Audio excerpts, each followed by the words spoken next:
విజయవాడలో అంబేద్కర్ సామాజిక మహాశిల్పంపై దాడిని ఖండిస్తూ రాజమండ్రిలో వైసీపీ నిరసన అంబేద్కర్ విగ్రహం వద్ద కొవ్వొత్తులతో వైసీపీ శ్రేణులు నిరసన నిర్వహించారు.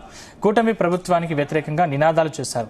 దాడిని సీఎం చంద్రబాబు ఖండించకపోవడం దారుణమని Rajahmundry parliament YCP incharge Guduri Srinivas అన్నారు. అమలు కాని హామీల నుంచి ప్రజల దృష్టి మరల్చేందుకే దాడులు చేస్తున్నారని విమర్శించారు.